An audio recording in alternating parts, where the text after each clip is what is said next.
When my wife Emma said she'd be out shopping all day with her best friend Ashley, I didn't think much of it. Saturdays were usually her time to unwind, and I spent them catching up on chores or reading. She kissed me goodbye, grabbed her purse, and left with her usual cheerful wave. The morning sunlight filled the kitchen as I poured myself another cup of coffee, thinking it would be a quiet day. I started cleaning out the garage when I noticed Emma had forgotten her water bottle on the counter. I smiled to myself, planning to text her about it later. Around 15 minutes passed when my phone buzzed with a message from Ashley's husband, Mark. We weren't close friends, but we knew each other well enough to chat casually. He texted, "Hey, is Emma still home? Ashley left her phone here. I wanted to know if she could bring it when they meet." I frowned a little, reading it twice.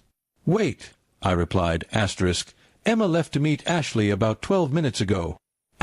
Mark responded almost instantly, "That's strange. Ashley hasn't left yet. She's still getting ready."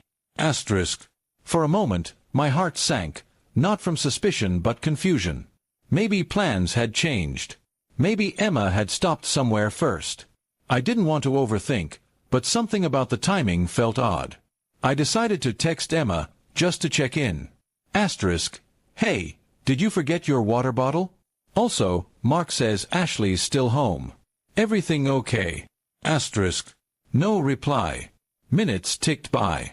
I shrugged it off and went back to cleaning, but before I could even organize the next shelf, I heard the familiar sound of our front gate creaking open. I turned around, confused.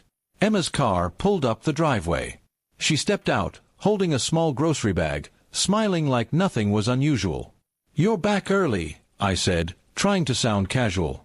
She froze for a second, then smiled again, though it looked a little forced.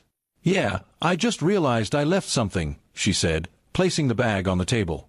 "Thought I'd grab it before heading out again." I nodded slowly. "That's funny," I said lightly, "because I just talked to Mark. He said Ashley hadn't even left the house yet." Emma blinked, her expression shifting. For a few seconds, there was only silence, the kind that carries unspoken tension. Then she sighed, pulling out a chair.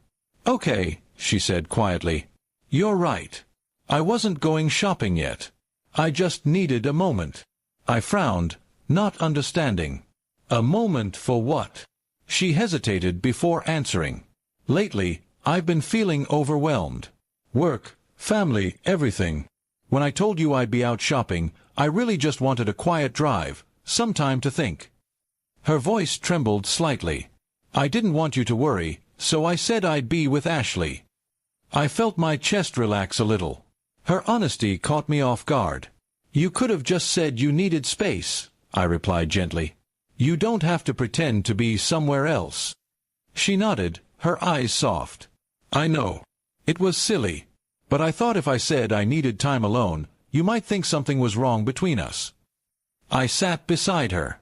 "Emma," I said, "you don't need to hide when you need to breathe.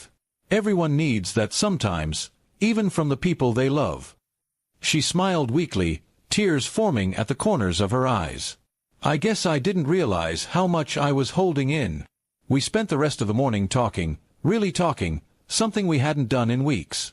She told me about the pressure at work, about feeling like she was always rushing to keep up. I listened, realizing how easily life's noise can drown out quiet hearts. By the time we finished, the sunlight outside had shifted into a warm afternoon glow. Emma reached across the table and squeezed my hand. "Thank you," she said softly, "for not assuming the worst." I smiled. "Thank you for coming back." Later that evening, we took a walk together. No phones, no distractions. Just two people remembering why they chose each other in the first place. The misunderstanding had started with a small lie, but it ended with a deeper truth. Love doesn't always need grand gestures. Sometimes, it just needs honesty and time. 8 hours earlier, she had planned to spend the day shopping. Instead, we spent it reconnecting. Maybe that was what we both needed all along.